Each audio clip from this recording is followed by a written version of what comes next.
현관문이 열렸습니다. 집안은 텅 비어 있었습니다. 소파도, 그림도, 옷장도, 아내의 흔적이 단 하나도 없었습니다. 여보, 이게 무슨 일이야? 그 순간 핸드폰이 울렸습니다. 문자 한 통이었습니다. 서한캐피탈 명의로 투자금 200억 원 전액 회수를 통보드립니다. 남편의 손에서 핸드폰이 떨어졌습니다. 오빠, 10년 전 이거 그냥 형식적인 거야. 아내는 이렇게 서명만 말했습니다. 오빠, 이거 그냥 형식적인 거야. 서명만 해줘. 오빠, 그는 읽지 않았습니다. 단 한 줄도. 배우자가 불륜을 저지를 경우 모든 재산은 상대방에게 귀속된다. 그게 전부가 아니었습니다. 아내에게는 아직 꺼내지 않은 패가 있었습니다. 당신 회사에 투자한 200억, 그 돈이 누구 돈인지 알아요? 무슨 소리야? 그건 한석캐피탈이. 제 아버지 돈이에요. 한석그룹 회장. 당신이 자랑하던 자수성가 스토리. 전부 제 돈으로 만든 거예요. 10년을 기다린 여자. 그 기다림이 지금 끝납니다.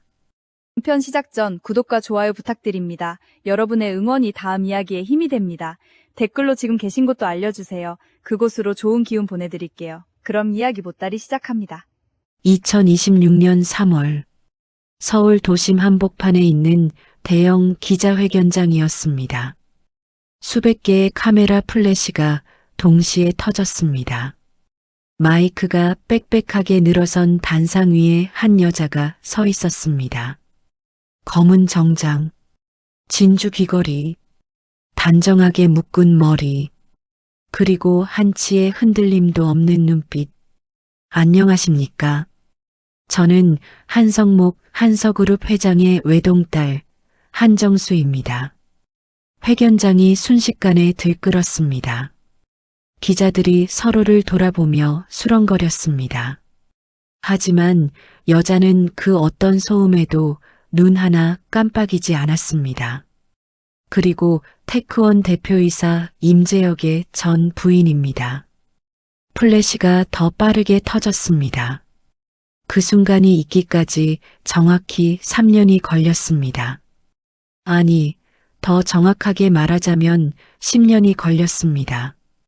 한정수, 올해 39.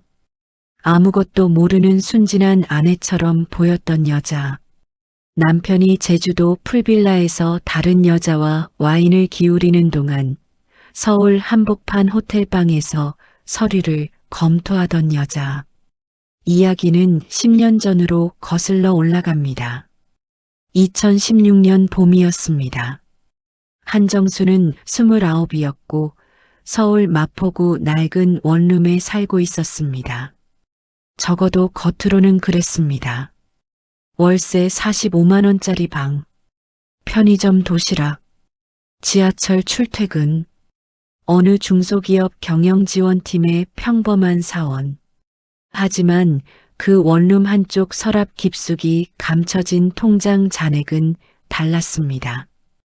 그것은 그녀의 아버지 한성목이 만들어준 위장이었습니다. 납치와 협박을 우려한 아버지가 딸을 세상으로부터 숨기는 방식이었습니다.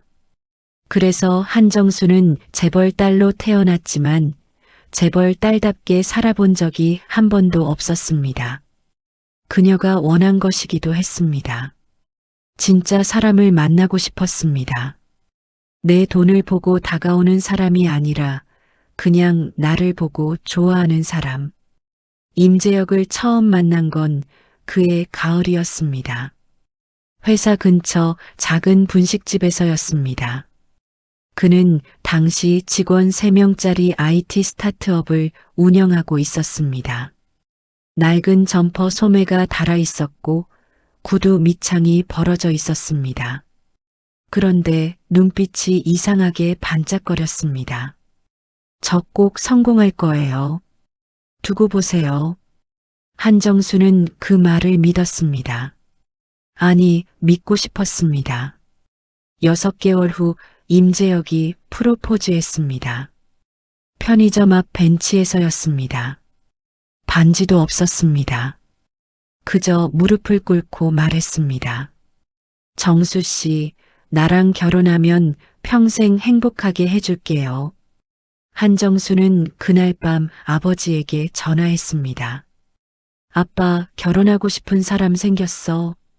아버지 한성목의 대답은 길지 않았습니다. 내가 원하는 대로 해라.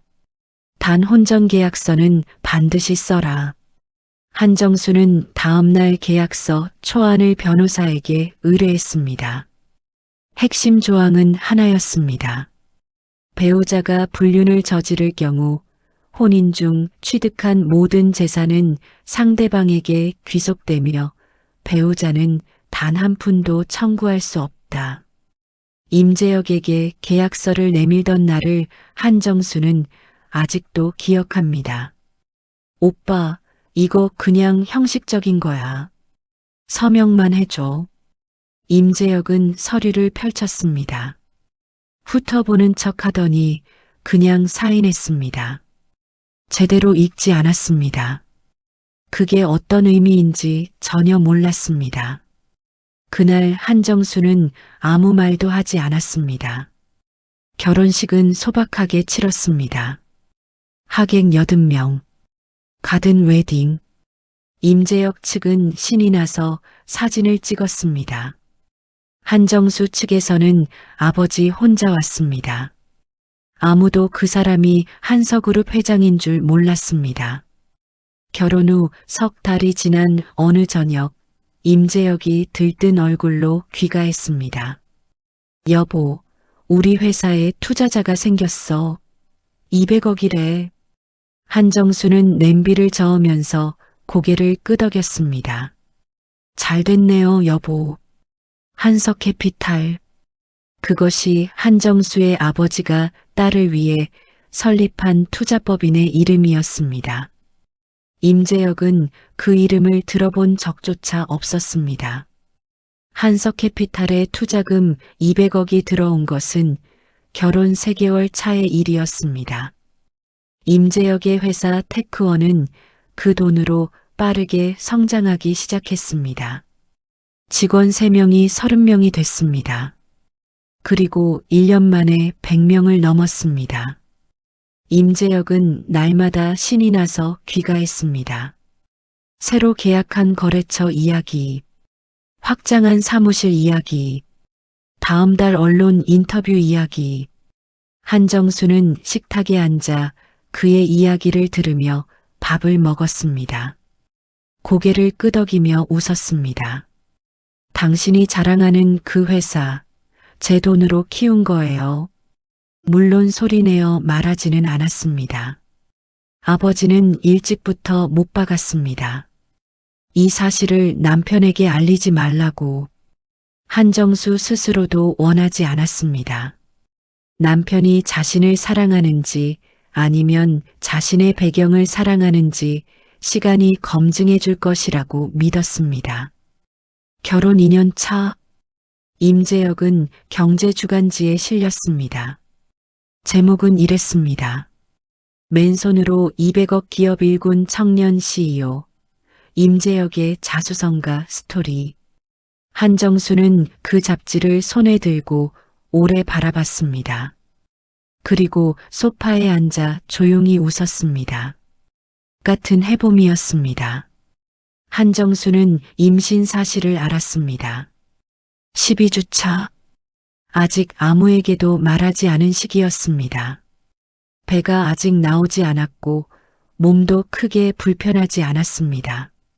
그래서 명절 준비를 거들었습니다. 시어머니 임복수는 한정수를 좋아하지 않았습니다. 처음부터 그랬습니다. 평범한 집안 출신이라 예의가 어디 있어야 말이지. 결혼 첫해 추석, 시어머니는 그 말을 친척들 앞에서 했습니다. 한정수는 부엌에서 그 소리를 들었습니다. 손에 들고 있던 도마를 내려놓고 심호흡을 3번 했습니다. 그리고 다시 칼을 들었습니다. 임신 12주 차의 명절이었습니다.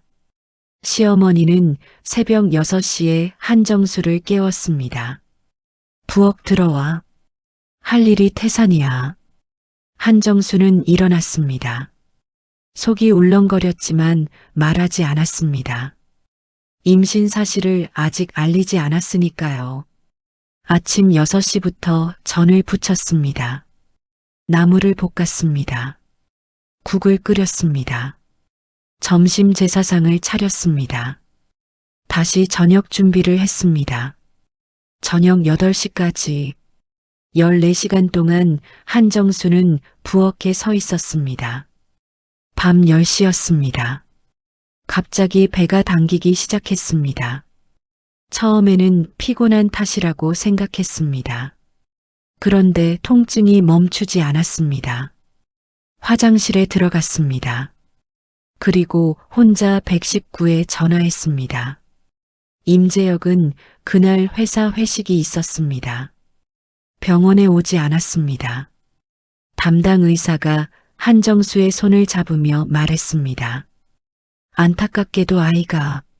한정수는 그날 밤 병원 천장을 바라보며 울었습니다. 소리를 내지 않고 울었습니다. 눈물만 관자놀이를 타고 베개 속으로 스며들었습니다. 다음 날 아침 시어머니가 병원에 왔습니다. 그녀는 침대 옆에 서서 말했습니다.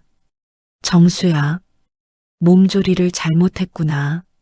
이래서 평범한 집안 애들은 안 된다니까. 한정수는 시어머니를 바라봤습니다. 그리고 아무 말도 하지 않았습니다. 그 순간 결심했습니다.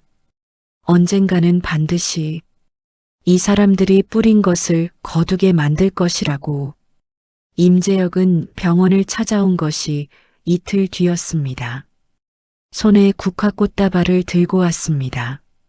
미안하다고 했습니다. 그리고 다시는 이런 일 없을 거라고 했습니다. 한정수는 고개를 끄덕였습니다. 그리고 마음속에 기록했습니다. 날짜와 함께 세월이 흘렀습니다. 테크원은 계속 성장했습니다. 직원 200명, 강남 사옥, 임재혁의 얼굴이 경제 TV에 나오기 시작했습니다.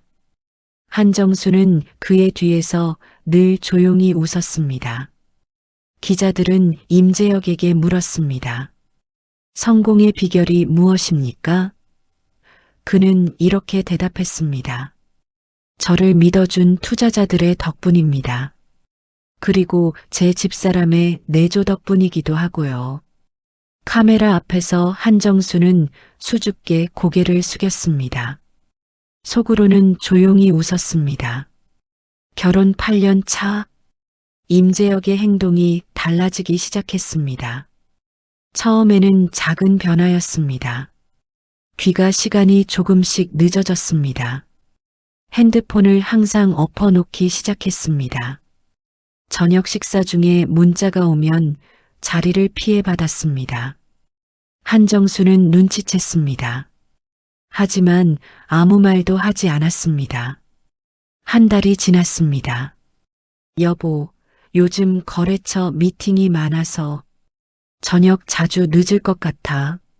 한정수는 밥상을 차리며 고개를 끄덕였습니다. 그래요. 힘들겠네요. 임재혁이 나간 후 한정수는 잠시 앉아 있었습니다. 그리고 핸드폰을 들었습니다. 전화를 건 곳은 아버지의 비서실이었습니다. 배수진 실장님, 혹시 아버지가 소개해 주신 사설탐정분 있으시죠? 이틀 후 한정수는 강남의 한 사무실에서 중년 남성을 마주했습니다. 사설탐정 강일수. 아버지가 20년 가까이 신뢰해 온 사람이었습니다. 임재혁 씨 동향 전부 파악해 주세요. 증거는 법정에서 쓸 수 있는 수준으로. 강일수는 고개를 끄덕였습니다. 군더더기 없는 사람이었습니다. 알겠습니다. 그로부터 2달이 흘렀습니다. 강일수가 파일을 가져왔습니다. 한정수는 혼자 그 파일을 펼쳤습니다. 사무실도 아니었습니다. 호텔 방이었습니다. 아무도 없는 곳에서 혼자 읽고 싶었습니다. 첫 번째 섹션. 강남 S호텔 출입 기록. 총 11회. 모두 평일 낮 시간. 체크인 오후 1시에서 2시 사이. 두 번째 섹션. 상대방 신원. 고나연 27세. 테크원 마케팅팀 신입사원. 입사 8개월 차. 세 번째 섹션. 사진들. 한정수는 사진을 한 장씩 넘겼습니다.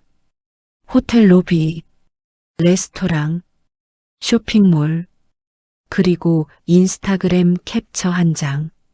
고나연의 게시물이었습니다. 목에는 진주 목걸이가 걸려 있었습니다.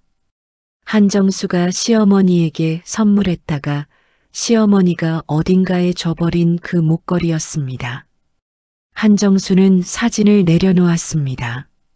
창밖으로 서울 야경이 펼쳐졌습니다. 불빛들이 반짝거렸습니다. 아름다웠습니다. 눈물은 나오지 않았습니다. 이미 알고 있었으니까요.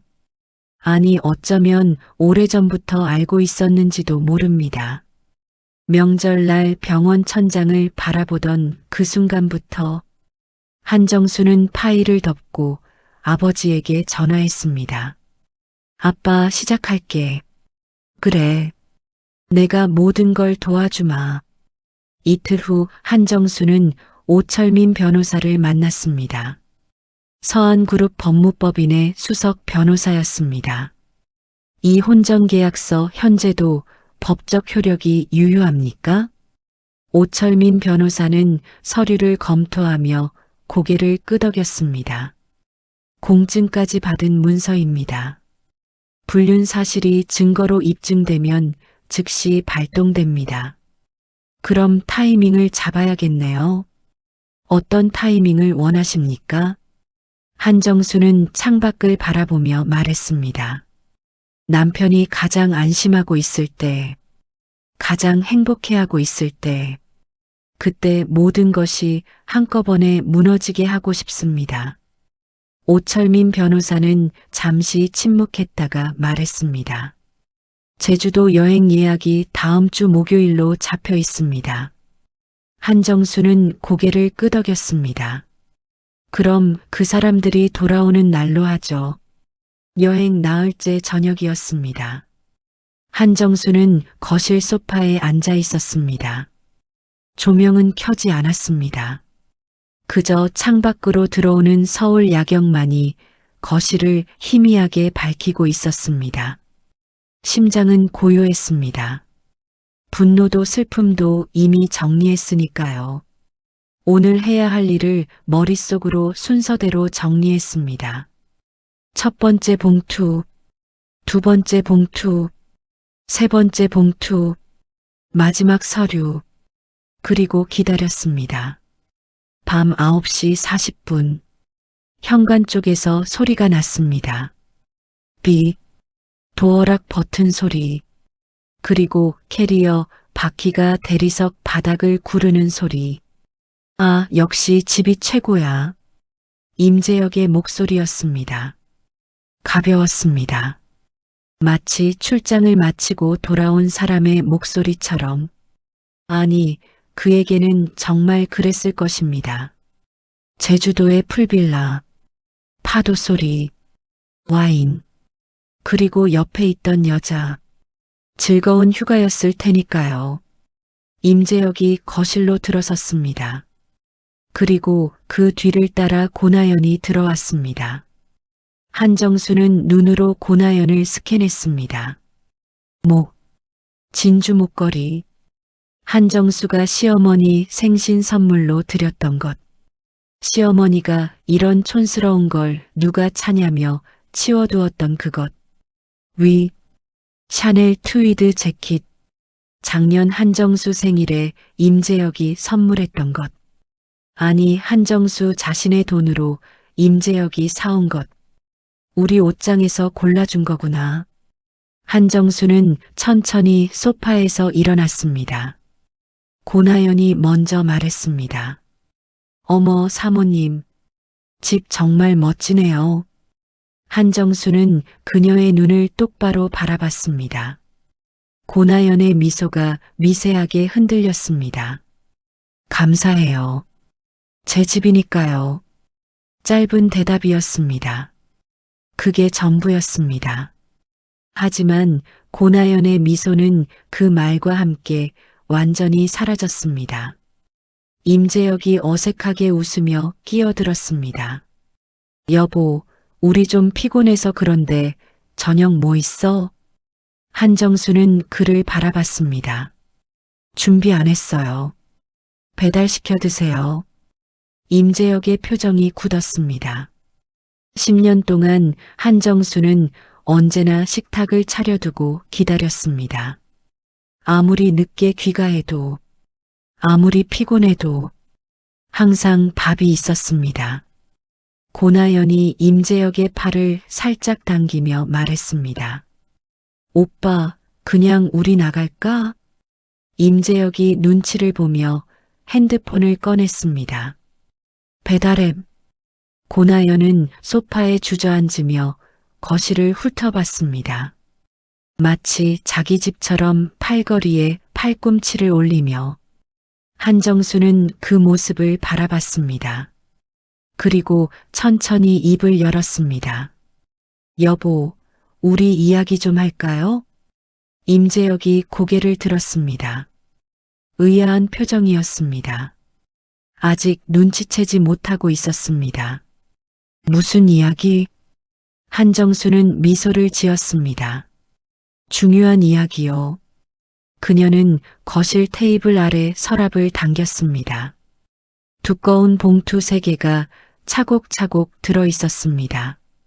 첫 번째 봉투를 꺼내 테이블 위에 조용히 내려놓았습니다. 임재혁의 눈이 봉투를 바라봤습니다. 그리고 한정수를 봤습니다. 그리고 다시 봉투를 봤습니다. 이게 뭔데? 열어보시면 알아요. 임재혁이 봉투를 뜯었습니다. 첫 번째 사진이 나왔습니다. 제주도 풀빌라 앞에서 웃고 있는 두 사람의 사진이었습니다. 임재혁의 손이 멈췄습니다. 임재혁은 첫 번째 사진을 손에 쥔 채 움직이지 않았습니다. 한정수는 차분하게 말했습니다. 다음 장도 보세요. 임재혁의 손이 떨렸습니다. 두 번째 사진.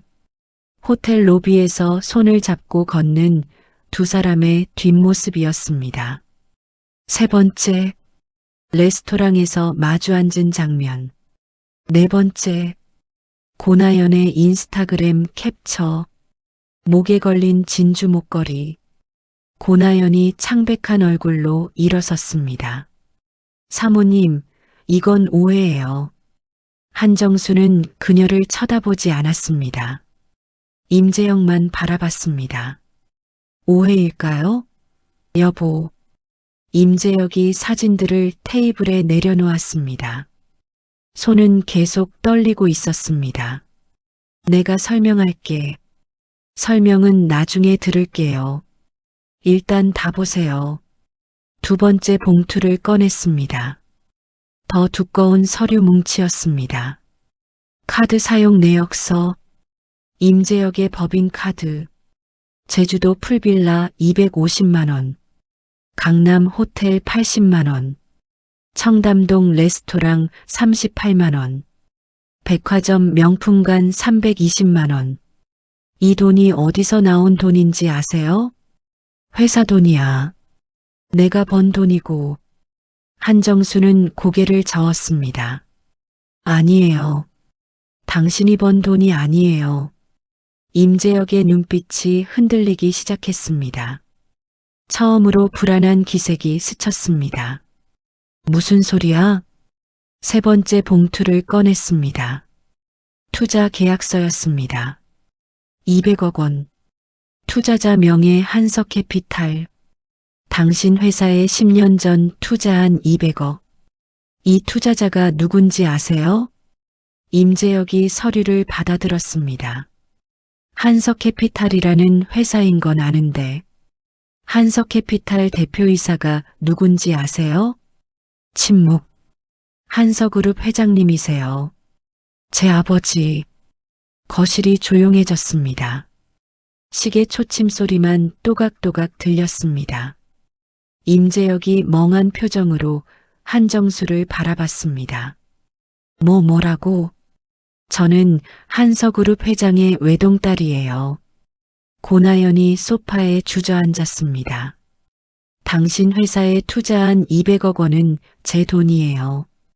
당신이 방송에서 자랑하던 자수성가, 스토리 전부 제 돈으로 만들어진 거예요. 임재혁의 얼굴이 창백해졌습니다. 두 손으로 투자 계약서를 쥔 채 그는 소파에 털썩 앉았습니다. 거짓말이지? 너는 평범한 회사원이었잖아.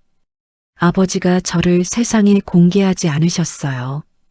납치 위험 때문에요. 그래서 저는 평범하게 살았죠. 그럼 지금까지 내가. 네. 한정수는 네 번째 서류를 꺼냈습니다. 10년 전 서명한 혼전계약서였습니다. 이것도 보세요. 임재혁이 떨리는 손으로 계약서를 받았습니다. 그의 눈이 핵심 조항에 멈췄습니다. 배우자가 불륜을 저지를 경우 혼인 중 취득한 모든 재산은 상대방에게 귀속되며 배우자는 단 한 푼도 청구할 수 없다. 이건 나는 제대로 읽지도. 그건 당신 문제예요. 서명은 당신이 했으니까. 알아. 제발 우리 이야기 좀 하자. 이야기요? 무슨 이야기를 하고 싶으신데요? 내가 잘못했어. 정말 미안해. 다시는 안 그럴게. 임재혁이 한정수의 손을 잡으려 했습니다. 한정수는 손을 뒤로 빼며 일어났습니다. 당신은 제주도에서 뭐 하셨죠? 임재혁이 입을 다물었습니다. 풀빌라에서 저를 비웃으셨죠? 우리 마누라 바보같이 아무것도 모르고 있다고요. 한정수는 핸드폰을 꺼냈습니다. 동영상 하나를 재생했습니다. 스피커 볼륨을 최대로 올렸습니다. 스피커에서 임재혁의 목소리가 흘러나왔습니다. 우리 마누라 진짜 순진해. 아무것도 모르더라. 오빠, 그럼 우리 계속 이렇게 만날 수 있는 거예요? 고나연의 목소리도 들렸습니다. 당연하지. 내가 알아서 할 테니까 걱정 마. 동영상이 끝났습니다. 거실은 다시 조용해졌습니다. 한정수는 핸드폰을 집어넣으며 가방을 들었습니다. 저는 오늘 밤 호텔에서 지낼 거예요. 내일 아침 9시에 변호사가 방문할 거예요. 그때까지 집에 계세요. 임재혁이 황급히 일어났습니다. 알아야 제발.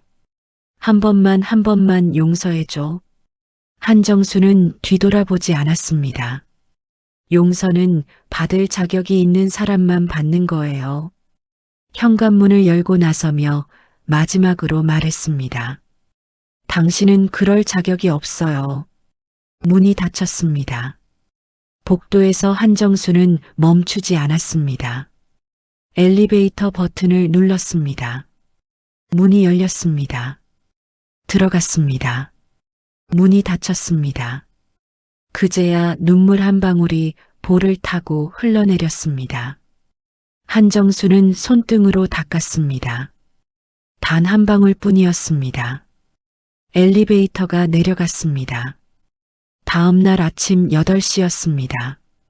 한정수는 호텔 창가에서 커피를 마시고 있었습니다. 창밖으로 서울이 분주하게 움직이고 있었습니다. 핸드폰이 울렸습니다. 배수진 실장이었습니다. 사모님, 준비 다 됐습니다. 고마워요, 수진 씨. 예정대로 진행해 주세요. 전화를 끊고 한정수는 다시 창밖을 바라봤습니다. 그때 두 번째 전화가 왔습니다. 다른 번호였습니다. 한정수는 화면을 봤습니다. 오철민 변호사였습니다. 사모님, 드릴 말씀이 있습니다. 무슨 일이에요?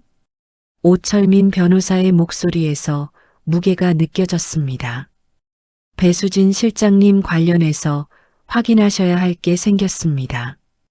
어젯밤 임재혁 측 변호사에게서 배수진 실장님께 연락이 닿은 것으로 파악됩니다. 한정수는 커피잔을 내려놓았습니다. 무슨 연락이요? 합의 제안을 한 것으로 보입니다. 배수진 실장님이 사모님 측 서류 중 일부를 건네준 게 아닌지 확인이 필요합니다.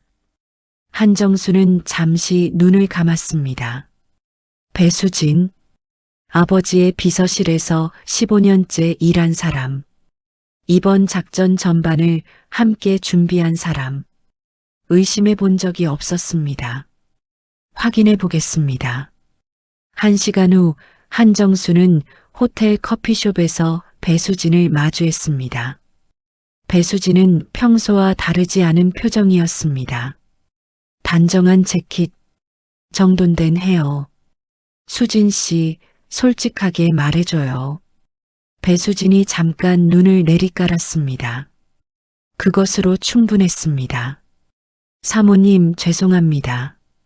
한정수는 테이블 위에 팔꿈치를 올리고 손을 모았습니다. 임재혁 측에서 뭘 줬어요? 현금으로 2천만 원을 제안했습니다. 그리고 사모님이 아버님께 혼전계약서 사실을 알리지 않겠다는 조건으로 계약서 사본을 요구했습니다. 줬어요? 배수진이 고개를 들었습니다. 눈가가 붉었습니다. 주지 않았습니다. 하지만 그들에게 전화가 닿은 것 자체가 잘못이었습니다. 접촉했다는 사실을 사모님께 즉시 보고했어야 했는데 한정수는 배수진을 바라봤습니다. 임재혁 측이 움직이고 있었습니다. 사본은 넘어가지 않았습니다. 하지만 자신들의 계획이 어느 정도 노출됐을 가능성이 있었습니다. 타이밍을 당겨야겠네요.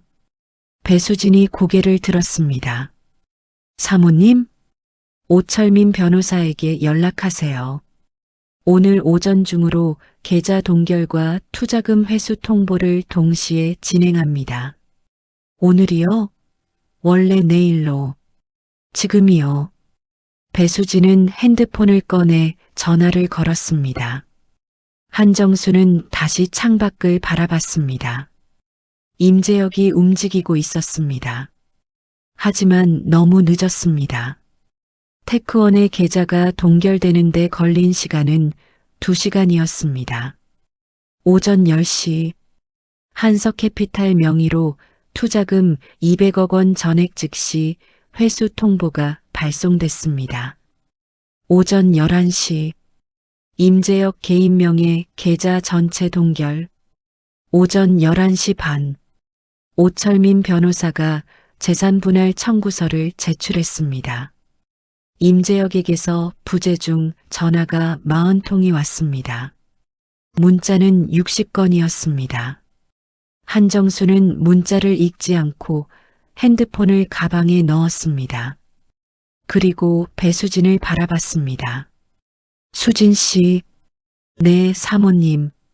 오늘 일은 아버지께 보고하지 마세요. 배수진이 눈을 들었습니다. 아버님이 아시면 수진 씨 자리가 위태로울 수 있어요. 이번 한 번은 제가 덮을게요. 대신 다음번엔 없어요.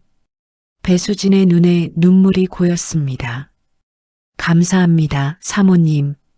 한정수는 고개를 끄덕이고 일어났습니다. 조력자도 흔들릴 수 있다는 것을 알았습니다.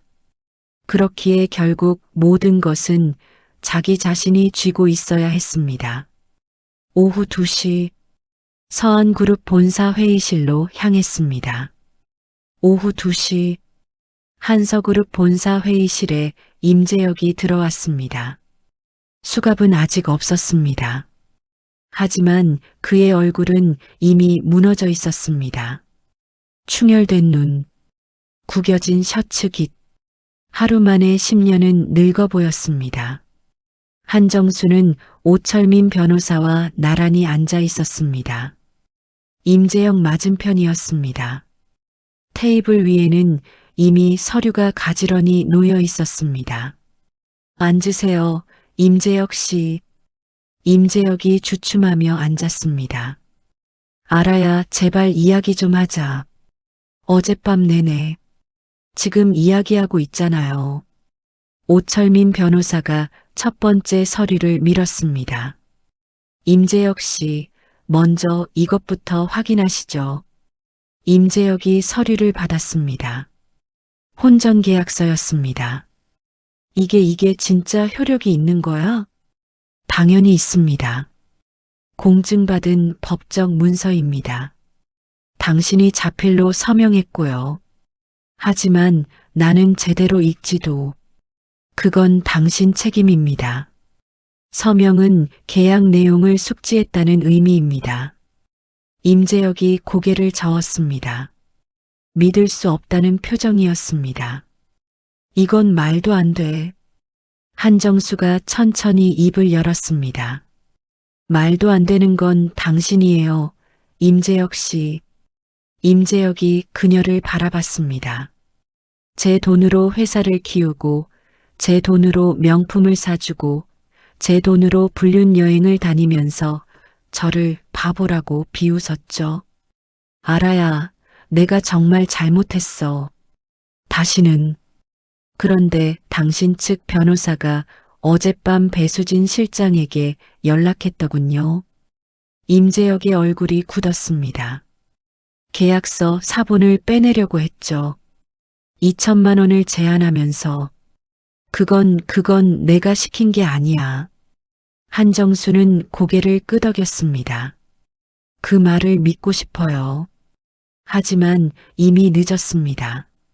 오철민 변호사가 두 번째 서류를 밀었습니다.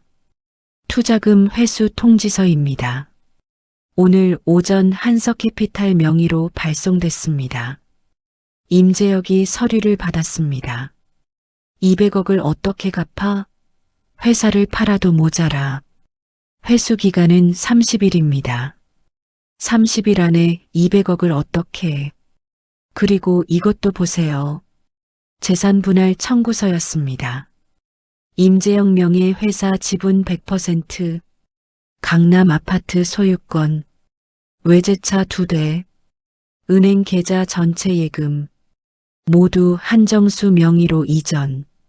그리고 한정수는 마지막 서류를 꺼냈습니다. 그리고 이것. 임재혁이 서류를 집었습니다. 펼쳤습니다. 눈이 멈췄습니다. 그것은 또 다른 투자 계약서였습니다. 5년 전 날짜. 투자 대상은 임재혁의 경쟁사였습니다. 투자자는 임복순 임재혁의 어머니였습니다. 투자금 출처는 한정수 명의 신용카드에서 이체된 자금이었습니다. 이건 시어머님이 제 카드로 3,500만 원을 인출해서 당신 경쟁사에 투자하셨더군요. 5년 전부터요. 임재혁의 입이 열렸다가 닫혔습니다. 어머니가 왜 그런 걸? 제가 묻고 싶은 말이에요. 그 순간이었습니다. 한정수는 조용히 말했습니다. 임재혁 씨, 저 하나 물어봐도 될까요? 뭔데? 당신 어머니가 6년 전 고나연 씨를 처음 당신한테 소개해 준 거 맞죠? 거실이 아니 회의실이 얼어붙었습니다. 임재혁의 표정이 무너졌습니다. 그것이 두 번째 반전이었습니다. 불륜은 임재혁이 시작한 것이 아니었습니다. 임복순이 먼저 씨앗을 심었습니다. 자신의 며느리를 몰아내기 위해. 그날 저녁 6시였습니다. 한정수는 자신의 아파트 이제 완전히 자신의 것이 된 아파트 거실에 앉아 뉴스를 보고 있었습니다. 속보였습니다. IT 업계 중견기업 테크원, 강남 S호텔에서 기업 설명회 강행. 임재혁 대표 직접 등장해 한석캐피탈의 투자금 회수를 경영권 침탈이라 주장. 한정수는 리모컨을 내려놓았습니다. 화면 속에서 임재혁이 마이크 앞에 서 있었습니다. 셔츠를 다시 빳빳하게 다렸습니다. 넥타이도 매고 있었습니다. 하지만 눈밑이 부어 있었고 목소리가 약간 갈라졌습니다. 한석캐피탈의 투자금 회수는 법적으로 명백히 부당합니다. 저는 싸울 것입니다. 기자들이 질문을 쏟아냈습니다. 불륜 의혹에 대해서는요? 그것은 개인 사생활로 회사 경영과는 무관합니다. 한정수는 TV를 껐습니다. 그리고 오철민 변호사에게 전화했습니다. 변호사님 봤어요? 네, 방금 확인했습니다. 임재혁 씨 측에서 법원에 투자금 회수 집행정지 가처분 신청을 냈습니다. 어느 로펌이에요? 세민법무법인입니다. 재계소송 전문입니다. 한정수는 잠시 생각했습니다. 변호사님, 지금 우리 측에서 낼 수 있는 가장 강한 카드가 뭐예요? 혼전계약서 효력 확인 소송을 선제적으로 제기하는 것입니다. 가처분보다 본안 소송에서 이기는 게 중요합니다. 그리고 언론이요. 언론. 임재혁 씨가 기업 설명회를 통해 여론전을 시작했습니다. 우리도 같은 판에서 싸워야 합니다. 한정수는 잠시 말이 없었습니다. 다음 날 아침이었습니다. 임재혁이 직접 찾아왔습니다. 아파트 입구에서였습니다. 경비가 막으려 했지만 임재혁은 로비까지 들어왔습니다. 알아야. 제발 한 번만. 한정수는 엘리베이터에서 내리다가 그를 봤습니다. 멈추지 않았습니다. 우리가 나눌 이야기는 법정에서 해요. 그게 아니라 어머니가 지금 많이 힘드셔. 충격을 받으셔서. 한정수는 걸음을 멈췄습니다. 뒤를 돌아봤습니다. 어머니가 힘드신 이유를 아세요? 여론이 안 좋아서. 아니에요. 뿌린 대로 거두고 있어서요. 알아야 어머니는 당신한테 미안하다고 하셨어. 직접. 거짓말하지 마세요. 임재혁의 표정이 굳었습니다. 어머니가 고나연 씨를 당신한테 소개한 게 6년 전이에요. 그리고 어머니는 제가 임신 중일 때 하루 14시간 부엌에 세웠어요. 제 아이가 그 명절에 떠났고요. 임재혁이 눈을 내리깔았습니다. 그 미안하다는 말이 언제 나왔는지 알아요? 여론이 안 좋아진 다음에요. 로비에 침묵이 내려앉았습니다. 한정수는 다시 걸었습니다. 다음에 오시면 경찰 부를 거예요. 그 무렵 다른 쪽에서도 움직임이 있었습니다. 임복순이었습니다. 시어머니는 자신의 친척 중 한 명을 통해 한석그룹 내부의 접촉을 시도했습니다. 한성목 회장의 옛 지인이었습니다. 30년 전 사업 파트너. 그 경로를 통해 협상 의사를 전달해 온 것이었습니다. 일이 이쯤에서 마무리되면 서로에게 이로울 것이다.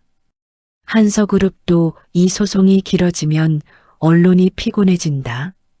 한성목 회장이 그 메시지를 읽고 딸에게 전화했습니다. 알아야 정수야. 타협 제안이 왔다. 거절하세요, 아버지. 이게 길어지면 저 지쳐서 하는 거 아니에요. 끝까지 갈 거예요. 한성목이 잠시 침묵했습니다. 그래. 내가 결정한 거면 내가 믿겠다. 그날 오후 한석그룹 법무팀은 임복순을 사기 및 횡령 혐의로 고소했습니다. 임재혁의 가처분 신청에 대해서는 즉각 반박 자료를 법원에 제출했습니다. 그리고 오철민 변호사는 기자들에게 선별적으로 연락하기 시작했습니다. 전투는 이제 여러 개의 전선에서 동시에 벌어지고 있었습니다. 사흘 후였습니다. 한정수는 저녁 뉴스를 보고 있었습니다. 앵커의 목소리가 거실에 울려 퍼졌습니다. 속보입니다. IT 중견기업 테크원 강도 임재혁 대표의 횡령 의혹이 내부 제보로 제기됐습니다. 제보자가 건넨 USB에는 회사 자금 유용 관련 증거가 담긴 것으로 알려졌습니다. 한정수는 리모컨을 내려놓았습니다. 하지만 이번에는 자신이 움직인 것이 아니었습니다. 배수진에게 전화했습니다. 수진 씨, 언론에 USB 제보한 사람 우리 측이에요? 아닙니다, 사모님. 저희는 아직 기자회견 전이라 어떤 자료도 언론에 내지 않았습니다. 그럼 누가? 추적하겠습니다. 2시간 후 배수진에게서 문자가 왔습니다. 제보자 고나연 확인됨. 한정수는 그 문자를 한참 바라봤습니다. 그리고 조용히 웃었습니다. 고나연이 먼저 움직였습니다. 임재혁이 무너지기 전에 자신만 먼저 살아남으려고 불륜으로 시작한 관계의 결말이었습니다. 다음 날 오후 한정수는 청담동 카페에서 고나연을 만났습니다. 사실은 우연이 아니었습니다. 고나연이 변호사와 상담 중이라는 정보를 배수진에게서 받았습니다. 그 카페를 확인하고 한정수는 바로 옆자리에 앉았습니다. 아무 말 없이 커피를 마셨습니다. 고나연은 처음에 알아보지 못했습니다. 변호사와의 상담에 집중하고 있었습니다. 고나연 씨, 이 경우 당신은 공범으로 몰릴 수 있습니다. 하지만 제가 먼저 고발했잖아요. 그래도 당신이 회사 자금으로 혜택을 받은 건 사실입니다. 명품 가방, 여행 경비, 호텔 숙박, 오피스텔 보증금까지 전부 증거로 남아 있습니다. 고나연이 고개를 떨구었습니다. 그럼 저는 어떻게 해야 해요? 임재혁 씨와 선을 긋는 게 중요합니다. 그가 일방적으로 당신을 이용했다고 주장해야 합니다. 당신은 피해자라는 걸 입증해야 해요. 변호사가 자리를 떴습니다. 고나연은 혼자 남았습니다. 한정수가 천천히 일어났습니다. 그리고 고나연의 테이블로 걸어갔습니다. 고나연 씨. 고나연이 고개를 들었습니다. 저를 보자마자 얼굴이 하얗게 됐습니다. 사모님, 잠깐 이야기 좀 할까요? 고나연은 도망치려는 듯 몸을 일으켰습니다. 앉으세요. 도망칠 곳 없어요. 고나연이 떨리는 몸으로 다시 앉았습니다. 방금 변호사랑 무슨 이야기 했어요? 그건 임재혁 씨 배신하기로 했죠. 고나연의 입술이 파르르 떨렸습니다. 언론에 USB 넘긴 것도 당신이죠. 저는 어쩔 수 없었어요. 사장님이 저한테 다 뒤집어 씌우려고 했어요.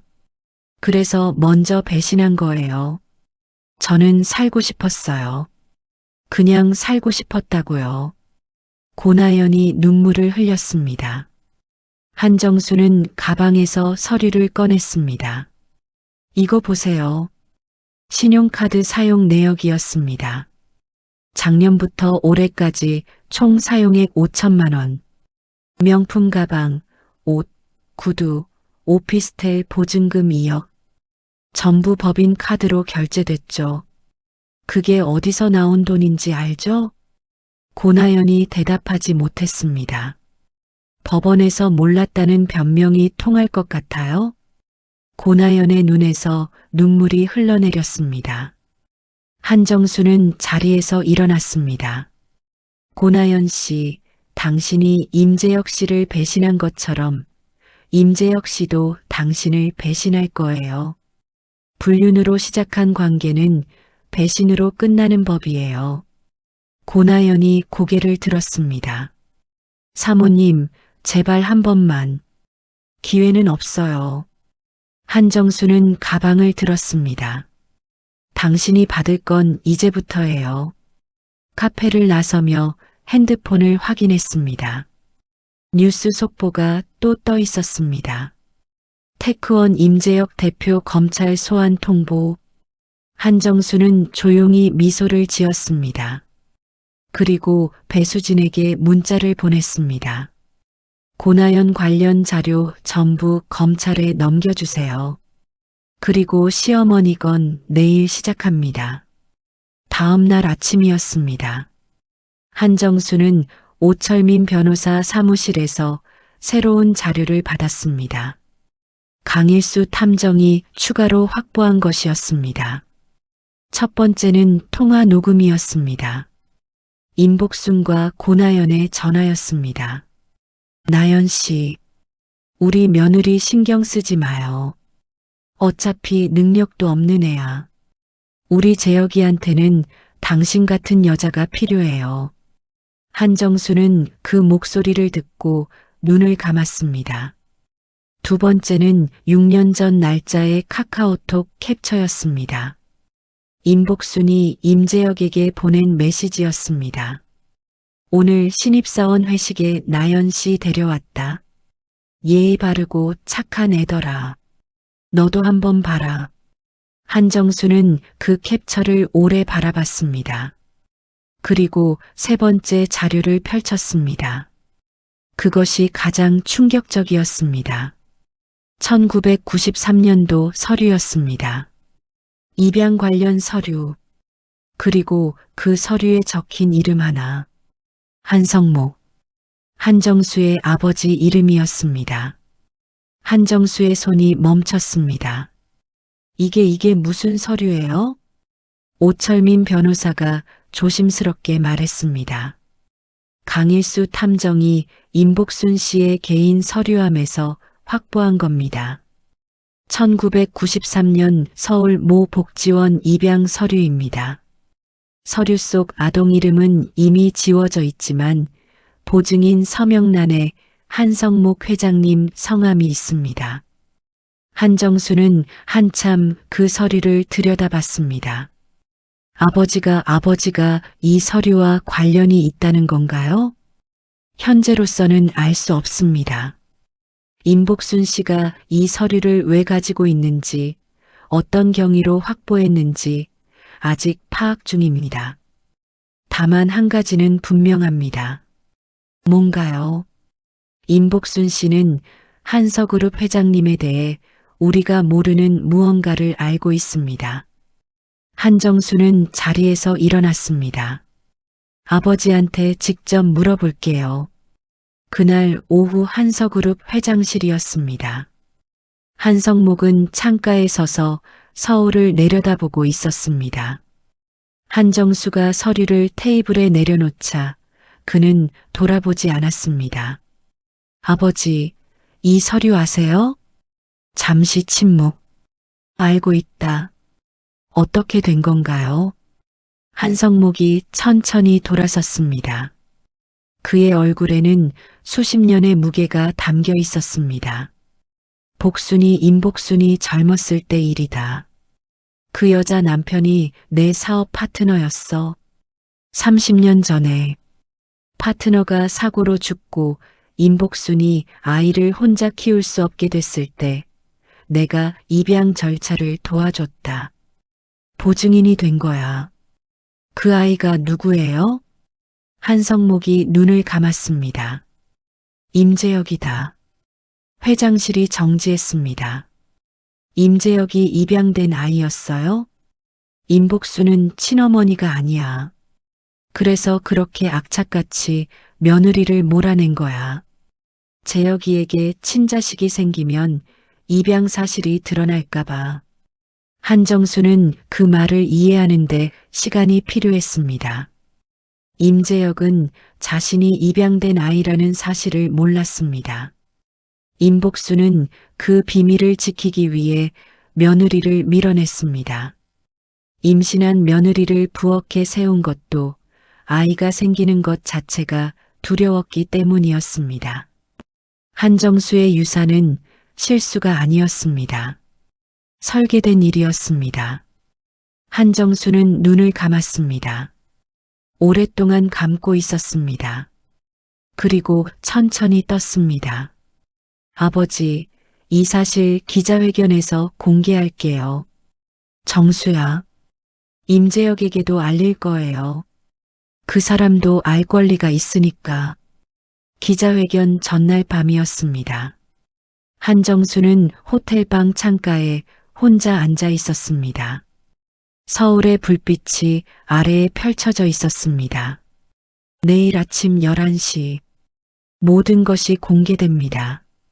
그런데 자꾸 그날이 떠올랐습니다.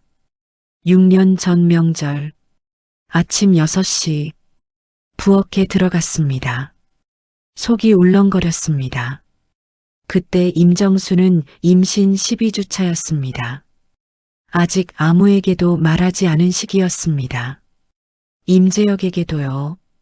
병원에서 의사가 주의하라고 당부했습니다. 무리하지 말고 쉬어야 한다고. 하지만 명절이었습니다.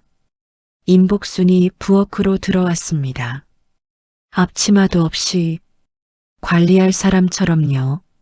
며느리가 제대로 하는지 감시하러 온 것이었습니다. 뭐해? 어서 나물 무쳐야지. 손님들 오기 전에 상 차려야 한다고. 한정수는 허리를 숙이며 나물을 집었습니다.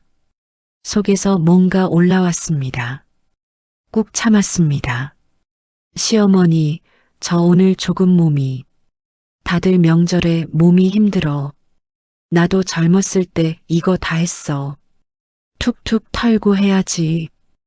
오전 내내 서 있었습니다. 오후가 됐습니다. 제사상을 차렸습니다. 친척들이 밥을 먹었습니다. 한정수는 먹지 못했습니다. 부엌에서 뒷정리를 했습니다. 저녁 준비도 했습니다. 저녁상을 치웠습니다. 저녁 8시였습니다. 배가 당기기 시작했습니다.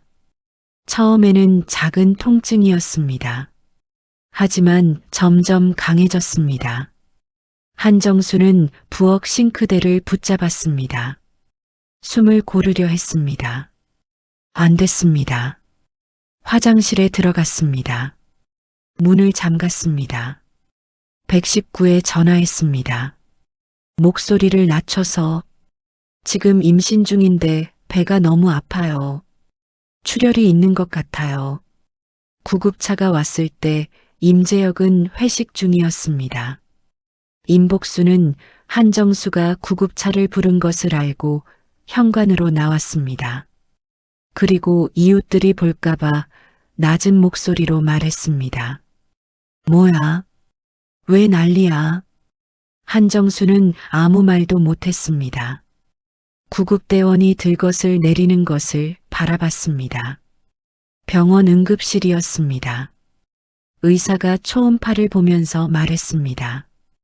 안타깝게도 태아의 심박이 이미 확인이 안 됩니다.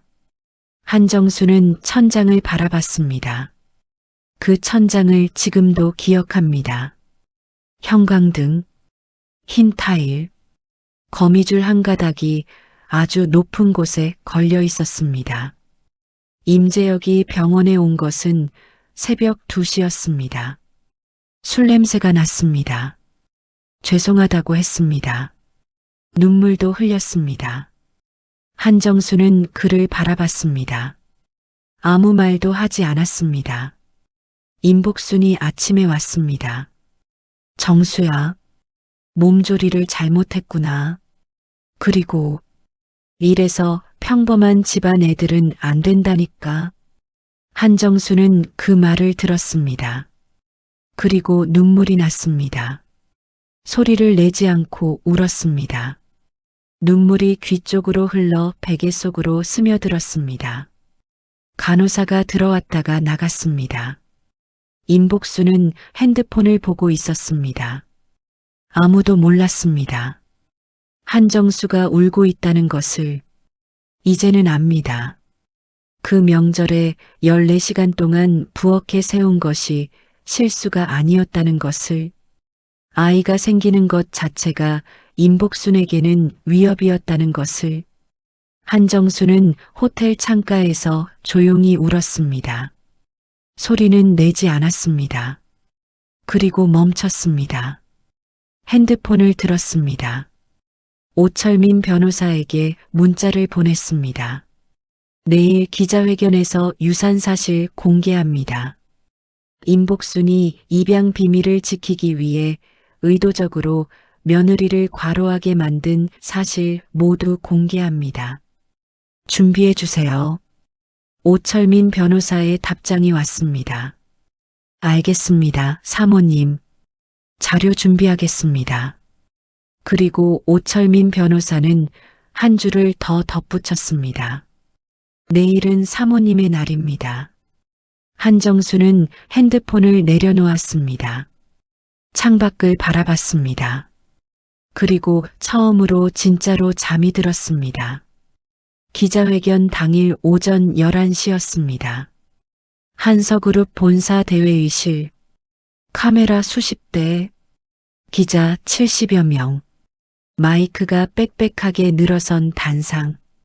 한정수는 단상 위에 섰습니다.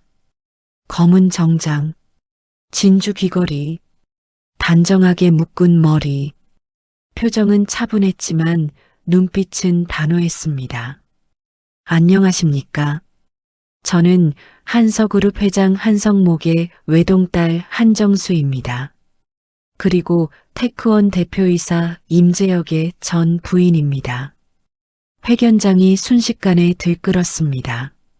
한정수는 순서대로 자료를 제시했습니다. 10년 전 결혼, 평범한 회사원으로 위장한 삶, 한서캐피탈 명의 200억 투자, 임재혁이 모르는 투자자의 정체, 그리고 불륜 증거, 사진, 호텔 기록, 법인 카드 내역. 기자들이 빠르게 받아 적었습니다. 다음 자료가 넘어갔습니다. 시어머니와 고나연이 만나는 사진, 진주 목걸이를 건네는 장면, 탄식이 회견장에서 흘러나왔습니다. 그리고 한정수는 심호흡을 했습니다. 6년 전 임신 12주차에 유산했습니다. 회견장이 조용해졌습니다. 명절이었습니다.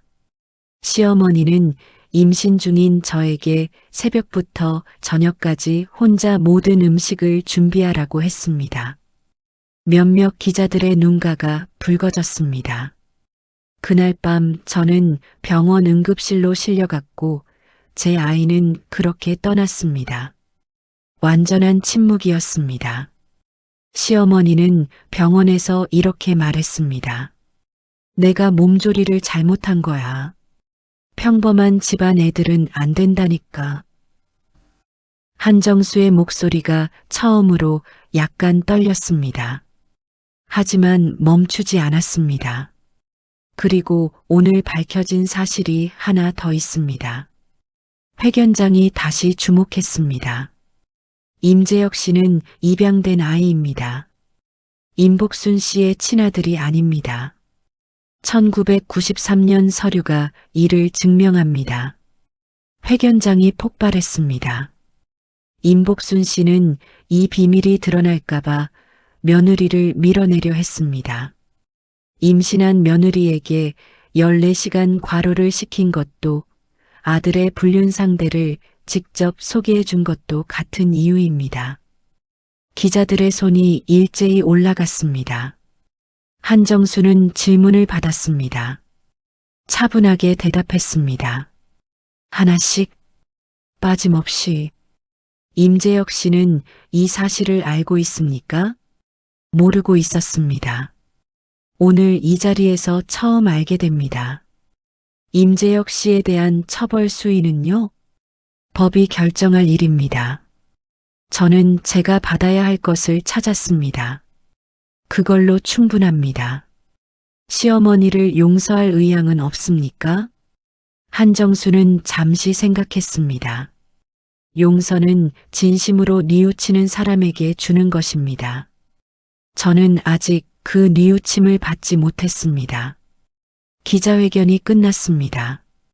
단상에서 내려오며 한정수는 창밖을 봤습니다. 봄 햇살이 유리창으로 비쳐들고 있었습니다. 배수진이 다가와 조용히 말했습니다. 사모님, 완벽했습니다. 한정수는 고개를 끄덕였습니다. 그리고 핸드폰을 확인했습니다. 임재혁에게서 부재 중 전화 44통, 문자 70건, 읽지 않았습니다. 가방을 들고 회의실을 나섰습니다. 복도에서 한성목이 기다리고 있었습니다. 아버지는 아무 말 없이 한정수를 꼭 안았습니다. 한정수는 그 품 안에서 눈을 감았습니다. 딱 3초만요. 그리고 등을 폈습니다. 기자회견으로부터 2달 후 서울중앙지방법원 법정 방청석은 가득 찼습니다. 기자들과 방청객들이 빼곡했습니다. 한정수는 뒤쪽 자리에 조용히 앉았습니다. 잠시 후 문이 열리고 임재혁이 들어왔습니다. 교도관이 양옆에 있었습니다. 수갑, 재판복. 한 달 만에 본 그는 완전히 달라져 있었습니다. 머리가 허옇게 새었습니다. 얼굴에 피기가 없었습니다. 눈가에 깊은 그늘이 드리워져 있었습니다. 재판장이 판결문을 읽기 시작했습니다. 피고인 임재혁은 특정경제범죄 가중처벌법 위반, 업무상 횡령, 배임, 사기 등의 죄로 기소됐습니다. 피고인은 회사 자금 78억 원을 개인적으로 유용했으며 이는 명백한 범죄 행위입니다. 임재혁의 어깨가 축 처졌습니다. 피고인은 투자자를 기망하고 허위 보고를 반복했으며 이로 인해 회사와 투자자에게 막대한 피해를 입혔습니다. 판결이 이어졌습니다. 이에 본 재판부는 피고인 임재혁에게 징역 6년 및 벌금 40억 원을 선고합니다. 방청석이 술렁였습니다. 임재혁이 법정을 나가며 방청석을 훑쳤습니다. 그의 시선이 한정수와 마주쳤습니다. 순간 그의 눈에 눈물이 고였습니다. 한정수는 표정 하나 바꾸지 않았습니다. 그저 바라봤습니다. 임재혁은 고개를 떨구며 법정을 나갔습니다. 법원을 나서는 한정수를 누군가 불렀습니다. 사모님, 임재혁의 변호사였습니다. 임재혁 씨가 전해달라는 말이 있습니다. 들을 필요 없어요. 제발 마지막입니다. 한정수는 잠시 망설였습니다. 그리고 고개를 끄덕였습니다. 뭐라고 하던가요? 자신이 입양된 사실을 어머니에게 직접 물었답니다. 어머니가 인정했다고 합니다. 그리고 당신에게 미안하다고, 정말 미안하다고 전해달랍니다. 한정수는 쓸쓸하게 웃었습니다. 이제 와서 미안하다는 말은 소용없어요. 그렇게 전해주세요. 차로 향하는 한정수의 등 뒤로 봄 햇살이 비쳤습니다. 그날 저녁 또 다른 소식이 왔습니다.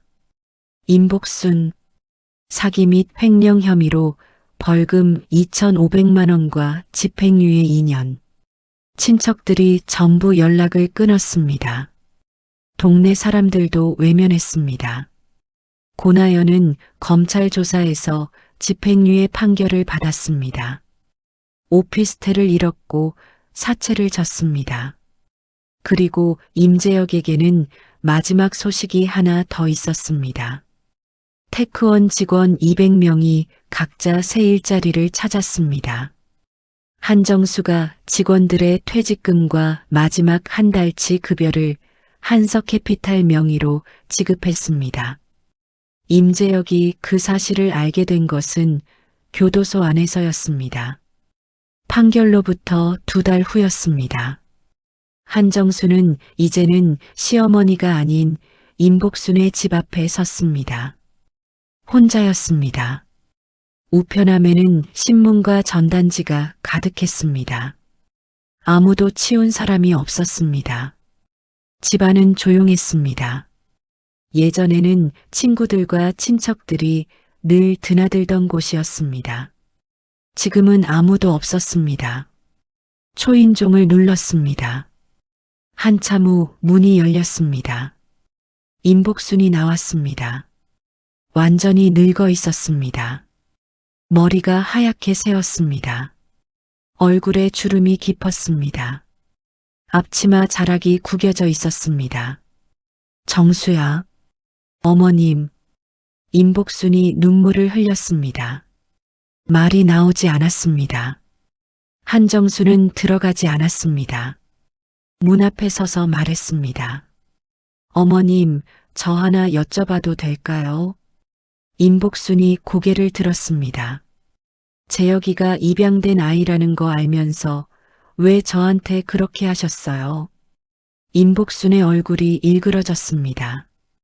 비밀이 드러날까봐 무서웠어. 재혁이가 아이를 갖게 되면 DNA 검사 같은 게 나오면. 그래서 제 아이를. 일부러 그런 게 아니야. 나는 그냥 명절이 바빠서. 한정수는 잠시 임복순을 바라봤습니다. 어머님, 일부러가 아니었어도 결과는 같아요. 임복순이 소매로 눈물을 닦았습니다.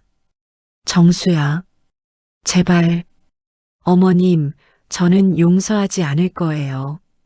임복순이 눈을 들었습니다. 하지만 더 이상 미워하지도 않을 거예요. 임복순이 말을 잃었습니다. 미워하는 것도 에너지가 필요해요. 저는 이제 다른 곳에 쓸 거예요. 한정수는 돌아섰습니다.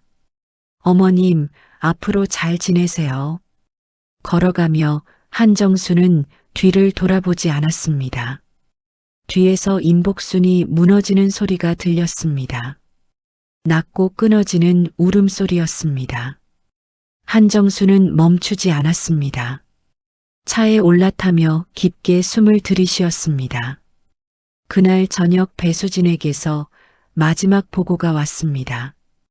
임재혁 징역 6년 확정, 벌금 40억 납부 시작, 자산 전부 한정수 명의로 이전 완료, 테크원 법인 청산 절차 진행 중, 임복순 벌금 납부, 집행유예, 사회적 고립, 고나연 집행유예, 사채 3천만 원, 고시원 거주. 세 사람이 각자 자신이 만든 결과 속에 있었습니다.